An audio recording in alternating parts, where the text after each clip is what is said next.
Bonjour, que nous réserve 2014 ? Que et qui faudra-t-il surveiller ? Réponse avec Philippe Forny, à qui revient la lourde tâche de nous tracer les grands sillons à suivre pour les prochains mois. Philippe, bonjour. Bonjour Bogdan. Vous allez bien ? Bien, merci.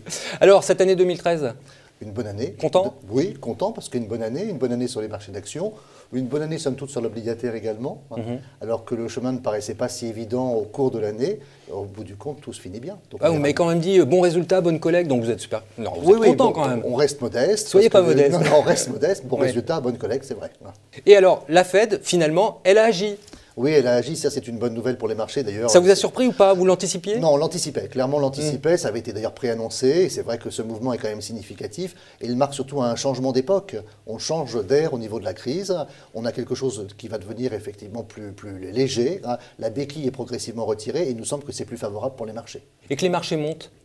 Vous l'aviez anticipé ça ou pas? Les marchés montent, on l'avait plutôt anticipé parce qu'aujourd'hui, si la communication de la Réserve fédérale est bien faite, elle va chercher évidemment à se prémunir contre une trop violente hausse des taux. Elle va essayer d'encadrer ce mouvement de hausse des taux de façon très progressive. Et par contre, ça reste favorable au marché des actions parce que maintenant on se dit que si la Fed fait ça, c'est que la croissance normalement doit revenir. Ouais. En zone euro? Alors en zone euro, la croissance c'est beaucoup plus convalescente, on va dire. Elle est très différente également d'un marché à l'autre. Plus compliqué quand même. Ça sera plus compliqué, bien sûr. La croissance sera bien plus faible en zone euro qu'elle ne sera aux États-Unis.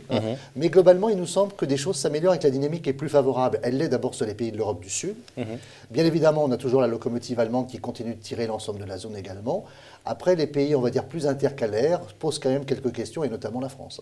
Très bien. Alors, une fois qu'on a dit ça, regardons un petit peu par classe d'actifs. Sur les actions, quelle est votre position pour 2014? Alors sur les actions, nous continuons de privilégier les marchés d'actions. D'ailleurs, nous sommes surpondérés sur ces marchés à ce jour et donc pour le début. Vous l'avez fait en 2013, vous avez eu raison. En Absolument. 2014, vous continuez. Absolument. On pense qu'aujourd'hui, ces marchés sont des marchés qui se sont évidemment valorisés, mais qu'il reste un potentiel à découvrir sur ces marchés pour le début de l'année 2014, dans un contexte où la croissance mondiale va être normalement un peu plus forte. Donc évidemment, on va retrouver un phénomène de synchronisation des croissances. Donc ça, c'est plutôt favorable pour les marchés d'actions. Les marchés d'actions qui ont déjà délivré, comme le marché américain, on reste dessus, mais clairement, ce n'est pas là-dessus qu'on a envie de se surpondérer. Les marchés d'actions comme le marché européen, on a envie de continuer de travailler dessus. C'est un marché qui reste fragile, donc il y aura certainement des hauts et des bas. En tout cas, on essaiera de profiter des bas pour se renforcer, mais on a envie de rester largement surinvesti. Et sur les taux alors? Alors sur les taux, évidemment, quand même, là. Non, c'est plus compliqué parce que le sens à l'évolution des taux long terme, il est clairement plutôt la légère dégradation. Pourquoi je dis la légère dégradation? Simplement parce qu'il n'y a pas d'inflation, ni aux États-Unis, ni en Europe, et que globalement, la croissance reste en ce qu'elle est. Évidemment, il n'y a pas de risque majeur d'une forte dégradation pour ces taux d'intérêt long terme. En conséquence de quoi, à ce jour, nous sommes plutôt évidemment sous-pondérés sur les marchés de taux longs, mais sur les taux, nous continuons de privilégier toute la dimension des obligations privées. Là, il y a quand même des marchés qu'on peut continuer de faire, au détriment évidemment des fonds d'État.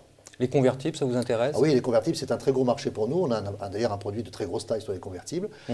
Pour nous, c'est vraiment la croisée des deux mondes et c'est quelque chose de très sympathique puisqu'on a à la fois la participation à la hausse des marchés d'actions et en même temps une protection quand même contre une violente dégradation des taux longs, d'ailleurs à laquelle on ne croit pas vraiment. Le high yield, beaucoup en parlent. Vous y serez? Vous en ferez? Le high yield, on considère qu'aujourd'hui, beaucoup de gens sont sortis de ce compartiment du jeu pour revenir sur des marchés plus classiques.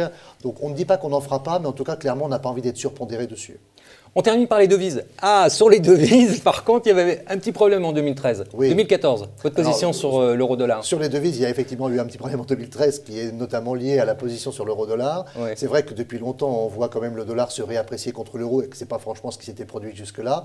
Il nous semble quand même qu'avec le changement de politique monétaire qu'on vient de voir intervenir à la Réserve fédérale, donc c'est aux États-Unis, que clairement, ça donne un signe différent. Ça va dans le bon sens. Il est clair que si les taux d'intérêt devaient être progressivement plus élevés aux États-Unis, évidemment, ça va tirer des capitaux sur le marché américain et normalement c'est favorable pour le dollar. Philippe, merci beaucoup pour toutes ces explications et je vous souhaite bien sûr plein de bonnes choses à vous et à vos équipes pour 2014. Merci Bogdan.